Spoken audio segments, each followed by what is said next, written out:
Hello students, कैसे हो आप सब। आई होप आप सभी अच्छे होंगे। और चलते हैं आज की क्लास में आरजी सर के साथ। और आज की जो क्लास रहेगी वो केमिस्ट्री की क्लास है। और लास्ट क्लास में हमने केमिस्ट्री में मैंने आपको पीएच स्केल के बारे में बताया था, ठीक है। पीएच स्केल और उसके जो फॉर्मूला था उसके बारे में भी आपको मैंने बताया था। आज की क्लास में आगे कंटिन्यू करते हैं आगे के टॉपिक की पीएच स्केल का हमारी डेली लाइफ में क्या यूज है, कि पीएच का हम यूज किस प्रकार से कर सकते हैं। तो बने रहिए आरजी सर के चैनल के साथ, ठीक है। चलते रहें, आगे बढ़ते रहें। और आज हम पीएच का डेली लाइफ में जो यूज है वो पढ़ेंगे, ठीक है। तो आज का टॉपिक रहेगा impotency of pH scale. Okay, impotency of pH scale in daily life. हमारी डेली लाइफ में यानी कि हमारे डेली रूटीन में पीएच स्केल का क्या यूज है, और जो पीएच स्केल है उसका यूज किस प्रकार से हम लोग कर सकते हैं डेली लाइफ में। तो देखिएगा, हमारे डेली जीवन में यानी कि दैनिक जीवन में पीएच स्केल का किस प्रकार से यूज है। तो पहला जो यूज पढ़ेंगे हम डेली लाइफ में वो हम पढ़ेंगे, पहला है इन डाइजेस्टिव, जो डाइजेस्टिव सिस्टम होता है, ठीक है ना। तो इन अवर डाइजेस्टिव सिस्टम, तो हम पीएच स्केल का यूज पढ़ रहे हैं इन अवर डाइजेस्टिव सिस्टम, यानी कि हमारे जो पाचन तंत्र है उसमें पीएच स्केल का यूज किस प्रकार से हम लोग कर सकते हैं। तो आपको पता है जैसा कि हमारा जो स्टोमक है, और हमारा जो स्टोमक है वो क्या प्रोड्यूस करता है, गैस्ट्रिक जूस बनाता है स्टोमक के अंदर। कौन सा जूस बनता है, गैस्ट्रिक जूस। और इसके अंदर जो एसिड रहता है वो हाइड्रोक्लोरिक एसिड रहता है। कौन सा एसिड रहता है, हाइड्रोक्लोरिक एसिड रहता है। और इस हाइड्रोक्लोरिक एसिड को कंट्रोल करने के लिए कई बार क्या होता है कि इसकी क्वांटिटी बढ़ जाती है, और इसकी क्वांटिटी बढ़ जाने के कारण हमें क्या हो जाती है, एसिडिटी हो जाती है। क्या हो जाती है, एसिडिटी, यानी कि अम्लीय माध्यम ज्यादा हो जाता है, अम्लीयता बढ़ जाती है स्टोमक के अंदर। और एसिडिटी हो जाने के कारण क्या होगा, इसे न्यूट्रलाइज भी करना जरूरी होगा। इससे क्या होगा, हमारे स्टोमक में पेन होगा, तो पेन होगा, दर्द होगा। और इसको कंट्रोल करने के लिए यानी कि इसे न्यूट्रलाइज करने के लिए क्या लेंगे, एसिडिटी किसकी वजह से हुई है, एसिड की वजह से, अम्ल की वजह से। तो इसे न्यूट्रलाइज किसकी हेल्प से किया जाएगा, इसे न्यूट्रलाइज हम लोग करेंगे, किसकी वजह से करेंगे, हम क्या लेकर के करेंगे न्यूट्रलाइज, इसे हम न्यूट्रलाइज करेंगे बेस लेकर के। और जो हमारा बेस रहेगा उसका नाम रहेगा मिल्क ऑफ मैग्नीशिया। क्या रहेगा, मिल्क ऑफ मैग्नीशिया, अंडरस्टैंड। तो हमारे जो एसिड को कंट्रोल करने के लिए हमने जो बेस लिया है, यानी कि हमारे अम्लीय माध्यम को कंट्रोल करने के लिए हमें क्षारीय माध्यम क्रिएट करना पड़ेगा। और उसके लिए हम बेस लेंगे, और बेस का नाम रहेगा मैग्नीशियम हाइड्रोक्साइड, जिसका फॉर्मूला क्या रहेगा, MgOH का होल ट्वाइस। तो ये हमारा डाइजेस्टिव सिस्टम यानी कि पाचक रस पाचन तंत्र के रूप में जो अम्लीय माध्यम बन जाता है उसे कंट्रोल हम बेस लेकर के कर सकते हैं, और बेस का नाम रहेगा मैग्नीशियम हाइड्रोक्साइड, ठीक है। दूसरा जो हमारा रहेगा कि पीएच के कारण टूथ डिके पर क्या प्रभाव पड़ता है, हमारे दांतों पर क्या होता है, जैसे टूथ डिके या दंत क्षय बोला जाता है। तो अगला जो पीएच स्केल का हमारे डेली लाइफ में जो रहेगा, इसका जो यूज रहेगा वो रहेगा, तो हम सेकंड नंबर पढ़ेंगे पीएच चेंज। जो पीएच चेंज होगी, और पीएच चेंज की वजह से क्या होगा, हमारा टूथ डिके हो जाएगा। तो pH change leads to tooth decay. Tooth decay को हिंदी में बोला जाता है दंत क्षय। क्या बोलते हैं, दंत क्षय, यानी कि दांतों में विकृति आ जाना। तो पीएच की वजह से हमारे दांतों में विकृति इस प्रकार आ जाती है कि हम जैसे कि खाना खाते हैं और रात को जब हम डिनर करते हैं तो कुछ फूड के पार्टिकल्स यानी कि जो भोजन के कण हैं वो दांतों के बीच में फंस जाते हैं। उसके कारण क्या होता है, ब्रश नहीं करने की वजह से वो अर्ली मॉर्निंग में, जैसे रात का जो टाइम निकलता जाएगा तो वो क्या बन जाएंगे, बैक्टीरिया क्रिएट हो जाएगा, बैक्टीरिया बन जाएंगे हमारे माउथ में, और वो एक एसिड का सीक्रेशन करेंगे, ठीक है।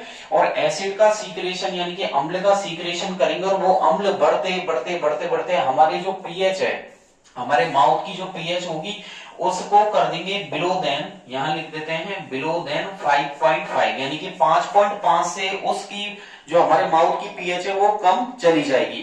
तो यानी कि जैसे हम खाना खाते हैं और अर्ली मॉर्निंग में जो बैक्टीरिया बनेंगे उसके कारण जो अम्ल रिलीज होगा, जो एसिड सीक्रेट होगा, उसके कारण हमारे माउथ की पीएच 5.5 से कम हो जाएगी और इससे हमारा जो माउथ है वो एसिडिक हो जाएगा और इसे कंट्रोल किया जाएगा। इसे न्यूट्रलाइज करेंगे तो हम न्यूट्रलाइज करने के लिए क्या लेंगे, बेस लेंगे और न्यूट्रलाइज करने के लिए हम बेस लेंगे तो बेस यानी कि हम टूथपेस्ट का यूज करेंगे। किसका यूज करेंगे, टूथपेस्ट। और टूथपेस्ट में क्या होता है, बेस होता है, यानी कि वो बेसिक नेचर का होता है। तो कुल मिला के सीधी सी बात ये कि एसिडिक मीडियम को कंट्रोल किया जा सकता है बेसिक मीडियम से। अंडरस्टैंड। आगे की तरफ हम लोग बढ़ेंगे तो ये आपके दो यूज हो गए पीएच में। एक तो हो गया pH in our digestive system और सेकंड हो गया कि pH change leads to tooth decay, दंत क्षय वाला। और ये बोर्ड के हिसाब से बहुत इंपॉर्टेंसी रखता है, ध्यान रखना। बोर्ड में आने लायक है कि आपसे क्वेश्चन पूछेगा 2 नंबर का कि व्हाट इज टूथ डिके। क्या पूछेगा, व्हाट इज टूथ डिके, यानी कि हिंदी में इसे क्या बोलेंगे, दंत क्षय से आप क्या समझते हैं।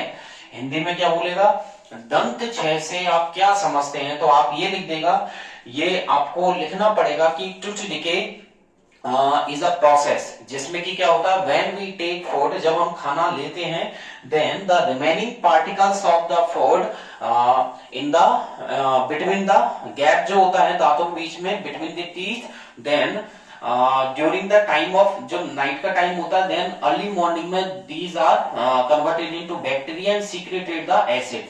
उससे क्या होगा, the pH of the mouth will be reduced below than 5.5 से कम हो जाएगी। देन तो माउथ की पीएच कम होने की वजह से हम उसे न्यूट्रलाइज करेंगे। Then we should use toothpaste, ठीक है, which is basic in nature. अगला चलते हैं, सेल्फ डिफेंस अपन पढ़ते हैं। तो देखिएगा तीसरा जो आएगा आपके, वो तीसरा रहेगा सेल्फ डिफेंस के लिए। तो तीसरा पॉइंट यहां पर है सेल्फ डिफेंस। क्या रहेगा, सेल्फ डिफेंस, ठीक है।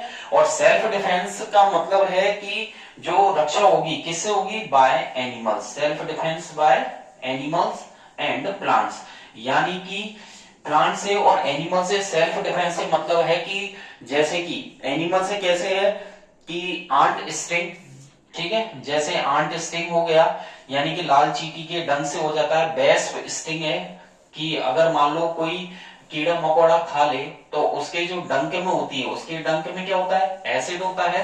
और उसके डंक में एसिड होने की वजह से बॉडी के अंदर एसिड चला जाता है, तो उसे न्यूट्रलाइज किया जाएगा बेस लेकर के। तो देखिएगा जैसे कि आंट स्टिंग, यहां लिख देते हैं आंट स्टिंग, यानी कि चींटी के डंक में। फिर है वेस्प स्टिंग, यानी कि ततैये के डंक में, ठीक है। नेटल स्टिंग भी हो जाएगा, नेटल स्टिंग। यहां पर नेटल स्टिंग मतलब अगर कोई छोटा सा जीव भी हमें खा लेगा, उसके स्टिंग में क्या होता है, एसिड होता है। और जैसे यहाँ पर फॉर्मिक एसिड होगा, तो यानी कि जितने भी जो एनिमल्स है तो उनके डंक में क्या है, एसिड होता है। और एसिड होने की वजह से जब वो हमें स्टिंग लगेगा तो उससे हमारी बॉडी के अंदर क्या चला जाएगा, एसिड। और एसिड को न्यूट्रलाइज किया जाएगा। हम इसे क्या करेंगे, बेकिंग सोडा लेकर के न्यूट्रलाइज करेंगे। क्या करेंगे, बेसिक नेचर का रहेगा। और आपका वो पूछे कि भैया आंट स्टिंग, बेस पेस्टिंग या नेटल स्टिंग में न्यूट्रलाइज करने के लिए किस बेस का यूज करते हैं, तो वो है बेकिंग सोडा, यानी कि मीठे सोडे का यूज किया जाएगा। अंडरस्टैंड। तो यानी कि आंट स्टिंग जो फॉर्मिक एसिड होता है, इसके अंदर पूछे फॉर्मिक एसिड होता है। और जैसे ही हमें कोई भी चींटी जैसे खा लेगी तो हमारे स्किन में फॉर्मिक एसिड एंटर करेगा और उसे न्यूट्रलाइज, स्वेलिंग भी आ जाती है, कई बार पेन भी होता है, तो उसे न्यूट्रलाइज करेंगे हम बेस लेकर के। और हमारा जो बेस रहेगा वो बेकिंग सोडा रहेगा। क्या रहेगा, बेकिंग सोडा रहेगा। और जैसे बेस्प स्टिंग की बात करें तो बेस्प स्टिंग के अंदर क्या होता है, एसिडिक एसिड, ठीक है। बेस्प स्टिंग के अंदर कौन सा एसिड रहता है, एसिडिक एसिड रहेगा, ठीक है।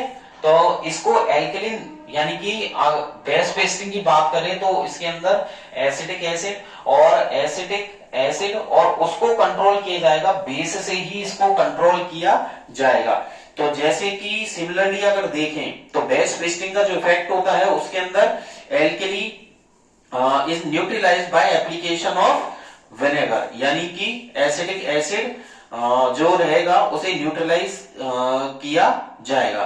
तो जैसे कि हम हमारी डेली लाइफ में जैसे प्लांट्स है अगर देखें, और कोई भी छोटे मोटे जीव जंतु है, बीज है, आंट्स है, तो उनमें फॉर्मिक एसिड रहेगा, उसको वेस्ट क्या बोलते हैं, बेस से कंट्रोल किया जाएगा। और यदि बेस पेस्टिंग की बात करें तो बेस पेस्टिंग में जो होता है वो आपके यहां पर थोड़ा सा चेंज, बेस पेस्टिंग जो होता है उसके अंदर एल्कली, यानी कि वो एल्कली इफेक्ट रखता है।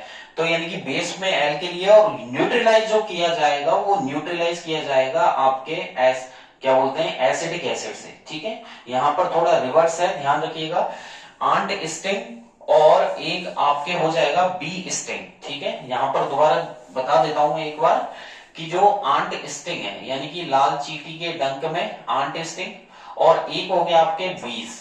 ठीक है, बीज स्टिंग, दोनों के अंदर जो होता है वो फॉर्मिक एसिड होता है। कौन सा होता है, फॉर्मिक एसिड होगा। और जो बेस लेंगे वो बेस हम लगाएंगे बेकिंग सोडा NaHCO3। ये तो आपका रहा ये वाला।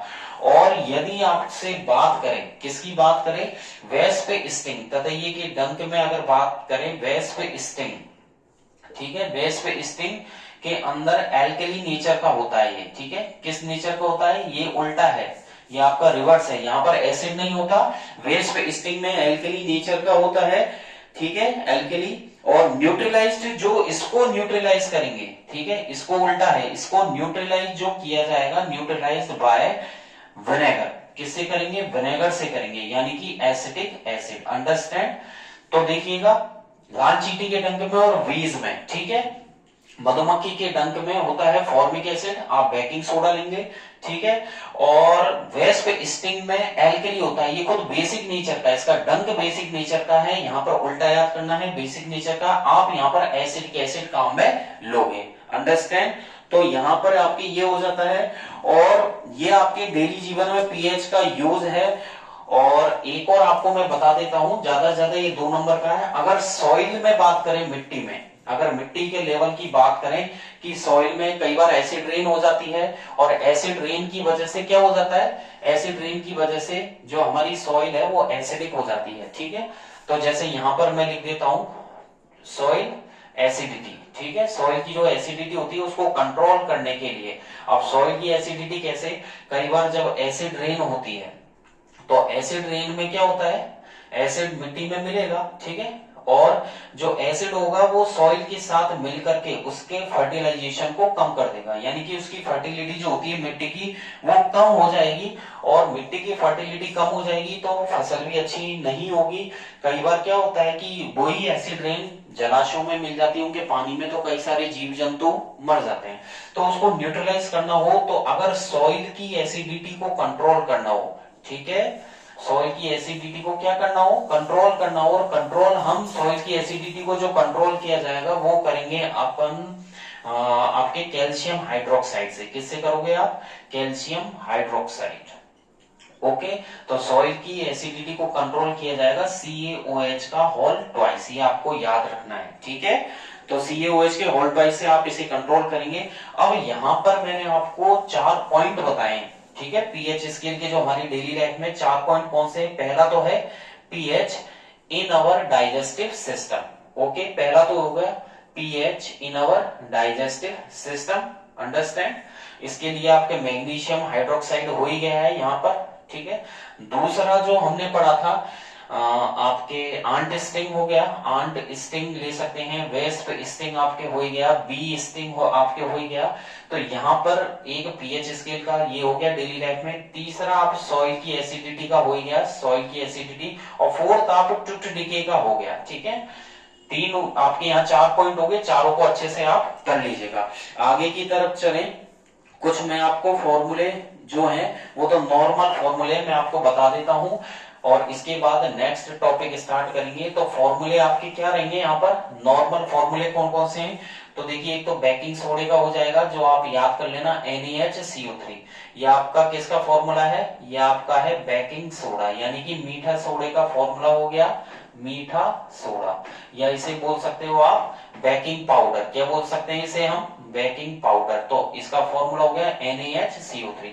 दूसरा आपके जो होता है पीओपी का फॉर्मूला CaSO4.12H2O, ये आपके पीओपी का फॉर्मूला हो गया, जिसे प्लास्टर ऑफ पेरिस बोलते हैं। क्या बोलते हैं इसे, प्लास्टर ऑफ पेरिस, ये आपको याद करने हैं। पहला तो ये हो गया, सेकंड ये हो गया, थर्ड आपके जिप्सम हो गया CaSO4.2H2O। ये आपके जिप्सम का फॉर्मूला, एक प्रकार की बीकानेर की मिट्टी होती है, वहां पर जिप्सम ज्यादा होता है। तो यहाँ पर बेकिंग सोडा हो गया, पीओपी हो गया, जिप्सम आपके हो ही गया। एक आपको टेबल सॉल्ट का फॉर्मूला भी याद करना है, टेबल सॉल्ट सेंधा नमक बोलते हैं। और ये हो गया आपका, मतलब टेबल सॉल्ट और कॉमन सॉल्ट का फॉर्मूला दोनों ही सेम है। तो यहाँ पर इसका फॉर्मूला NaCl आपको सूत्र याद करना है, ठीक है। ब्लू विट्रियोल का आप लोग याद कर सकते हैं, यहां पर लिख देता हूं ब्लू विट्रियोल का जो फॉर्मूला हो जाएगा, इसे नीला थोथा बोलते हैं। क्या बोलते हैं? नीला थोथा हिंदी में। और इसका फॉर्मूला है CuSO4.5H2O। तो देखिएगा यहाँ पर स्क्रीन पर मैंने 5 फॉर्मूले बताए।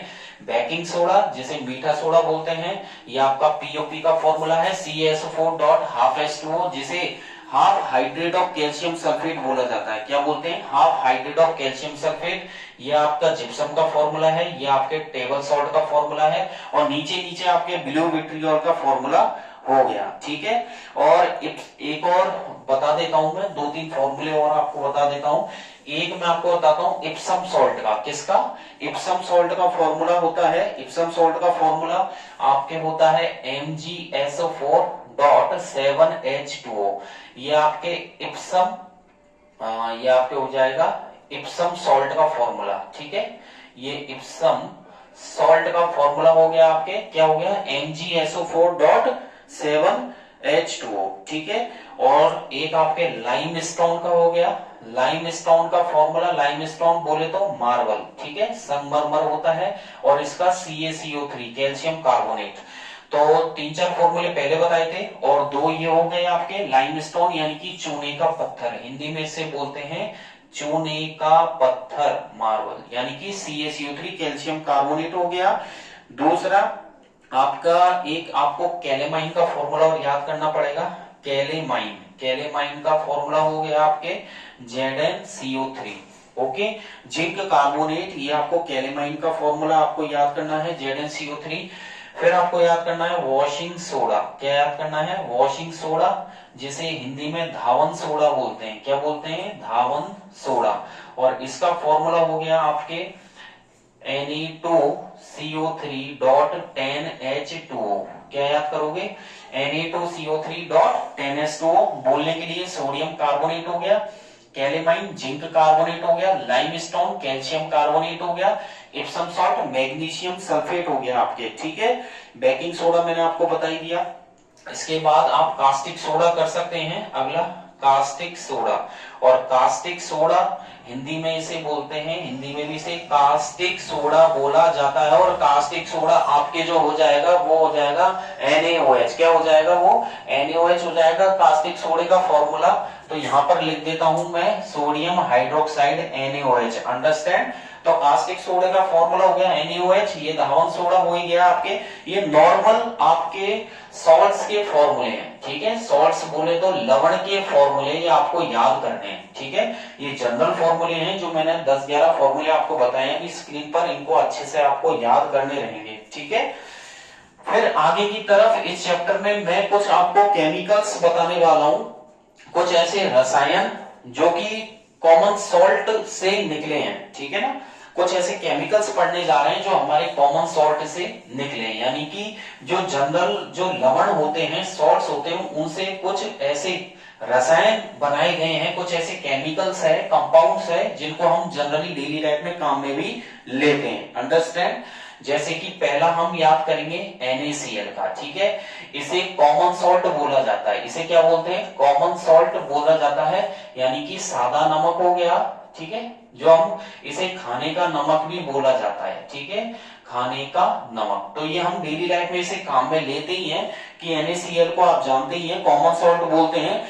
और ये जो कॉमन सॉल्ट बनता है, ये प्रबल अम्ल एवं प्रबल क्षार की आपस में क्रिया से बनता है, यानी कि ये strong acid plus strong base को आपस में मिला दें तो आपके कॉमन सॉल्ट बन जाता है, जिसकी pH 7 होती है। क्या होती है? जिसकी pH 7 होती है, अंडरस्टैंड।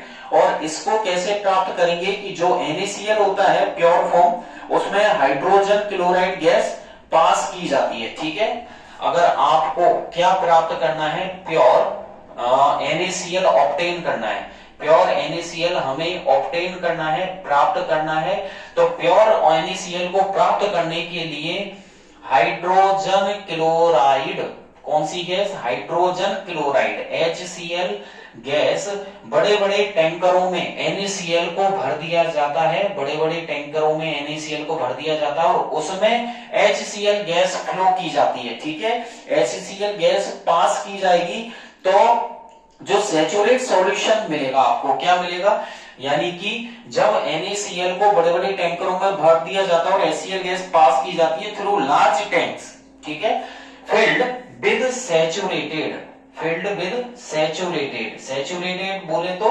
संतृप्त। ठीक है, अब आपने संतृप्त NaCl, संतृप्त जो यानी कि सैचुरेट सॉल्यूशन था, किसका सॉल्यूशन, NaCl का, तो बड़े बड़े टैंकरों में NaCl का सैचुरेटेड सॉल्यूशन भर करके कौन सी गैस फ्लो की जाती है, हाइड्रोजन क्लोराइड गैस पास की जाती है उन टैंकरों से।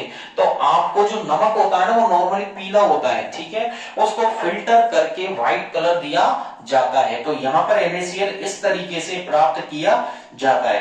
तो जो अनसैचुरेटेड NaCl है उसको कन्वर्ट कर दिया जाता है और यहां पर शुद्ध आपको नमक प्राप्त हो जाता है। तो यहां पर पूछने वाला एक नंबर का क्वेश्चन तो ये है कि बड़े बड़े टैंकरों में जब NaCl को प्योर किया जाता है तो कौन सी गैस फ्लो की जाती है, आप लिखेंगे हाइड्रोजन क्लोराइड गैस, कौन सी गैस, हाइड्रोजन क्लोराइड गैस यहां पर फ्लो की जाती है। और इसके लिए एक रिएक्शन है, नॉर्मल है रिएक्शन और बहुत इजी है, बोर्ड में आने लायक है, कि जब आप क्या करेंगे, NaOH जो होता है, ठीक है, NaOH को किससे मिलाएंगे, इसमें HCl गैस आप डालेंगे तो क्या बनेगा, NaCl प्लस वाटर। तो देखिए जो HCl होता है तो HCl में आप क्या करेंगे, HCl जो इम्प्योर जो नमक होता है उसमें HCl गैस फ्लो करके आपको प्योर फॉर्म में यहाँ पर NaCl मिल जाता है। और इसके नीचे हम लिख सकते हैं सैचुरेटेड,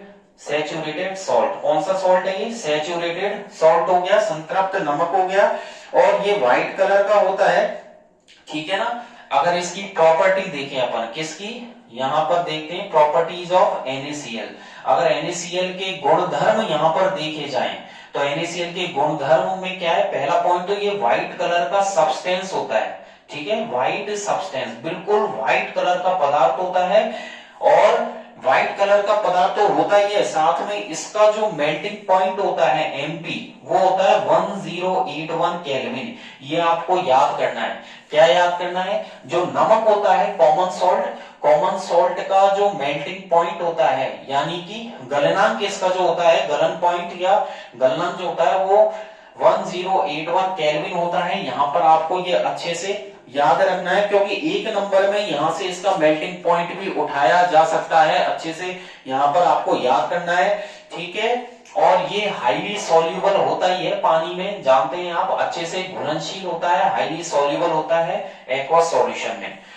आगे की तरफ चले तो ये कुछ प्रॉपर्टीज थी आपके NaCl की। तो NaCl में से आने लायक एक तो इसकी रिएक्शन हो गई, एक इसका जो मेल्टिंग पॉइंट है वो हो गया। दूसरी बात यहाँ पर इसके जो यूज है, तो यूज आपको करने हैं, तो यहाँ पर पढ़ लेते हैं यूजेज ऑफ NaCl।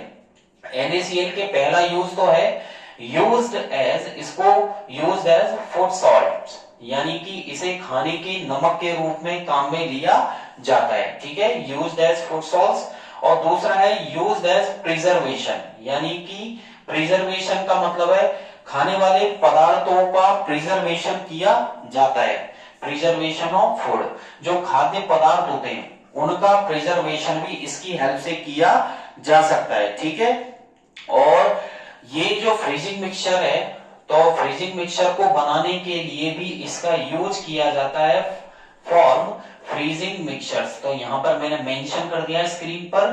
तो एक तो फूड सॉल्ट के रूप में प्रिजर्वेशन ऑफ फूड और फ्रीजिंग मिक्सचर्स, तो फ्रीजिंग मिक्सचर बनाने में भी इसका यूज किया जाता है। और आपके जो NaCl होता है, ये 4 पॉइंट पर मैं यहाँ पर स्टार लगा रहा हूं, देख लीजिएगा 4 पॉइंट पर मैंने स्टार लगाया। इसमें आपको याद करना है कि NaCl का यूज एक तो कास्टिक सोडा, एक आपके बेकिंग सोडा और एक आपके वॉशिंग सोडा। अच्छे से ध्यान दीजिएगा, कास्टिक सोडा जिसका फॉर्मूला है NaOH, जिसे सोडियम हाइड्रोक्साइड बोलते हैं। दूसरा मैंने लिखा है बेकिंग सोडा, इसे बोलते हैं NaHCO3, ठीक है, और मीठा सोडा हो गया।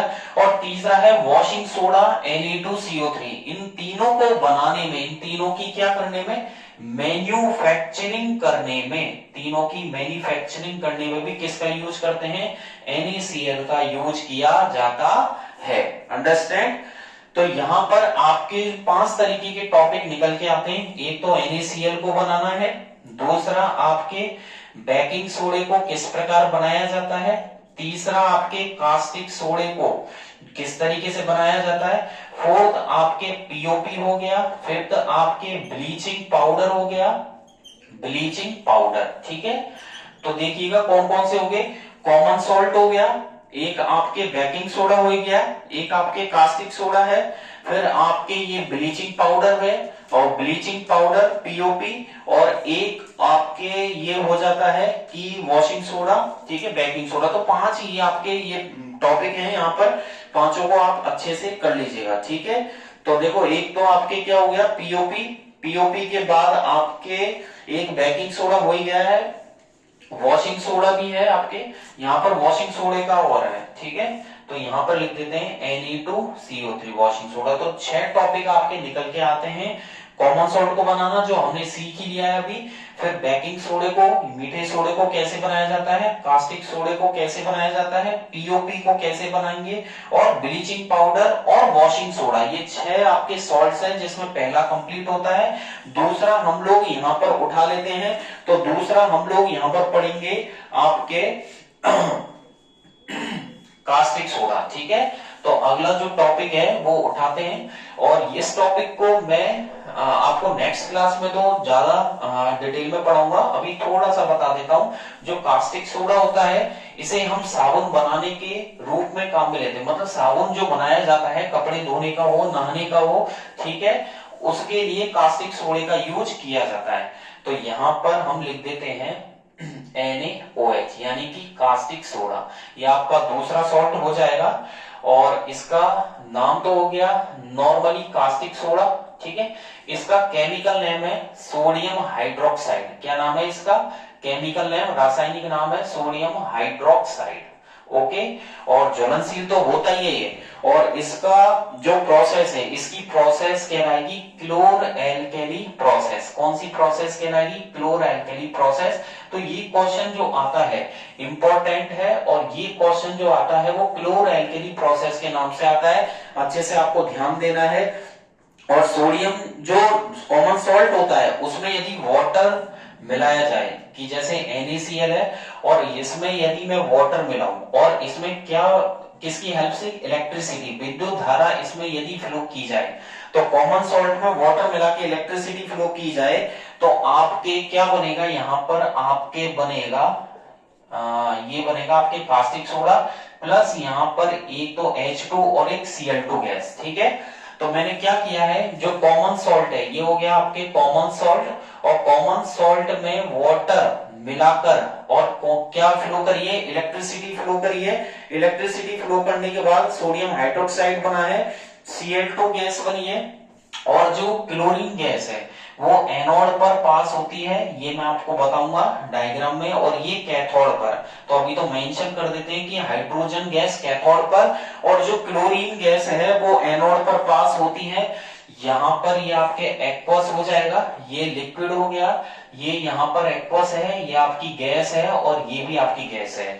तो ये कास्टिक सोडा बनाने की है, इसको मैं डायग्राम के साथ आपको यहाँ पर मैं डायग्राम के साथ बताऊंगा, और इस साल बोर्ड में आने लायक क्वेश्चन है ये कास्टिक सोडा, इंपॉर्टेंट भी है।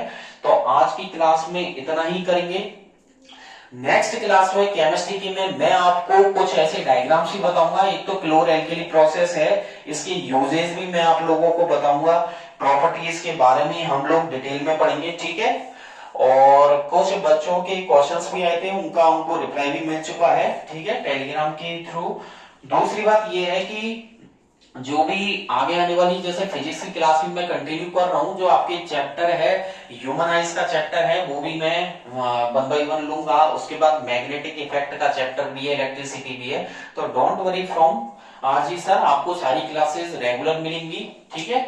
तो आपको क्या करना है, जो भी डाउट्स है वो आप पूछ ही सकते हैं, नो प्रॉब्लम। और मेरे डिस्क्रिप्शन लिंक में मैंने टेलीग्राम की लिंक है, जिसको आप क्लिक करके वहां से टेलीग्राम के चैनल को ज्वाइन कर सकते हैं, वहां से अपने डाउट्स क्लियर कर सकते हैं, ठीक है। और तैयारी को अच्छे से कंटिन्यू करना है, तो बने रहिए आरजी सर के साथ। और लाइक तो बनता ही है, प्लस बेल आइकन पर जरूर क्लिक कर देना, ज्यादा से ज्यादा शेयर भी करें, ठीक है। और क्वेश्चंस को बार बार, वीडियोस को वॉच करें, बार बार उसको देखते रहें, जिससे आपके क्वेश्चंस जो हैं, डाउट्स है वो निकलते जाएं, ठीक है।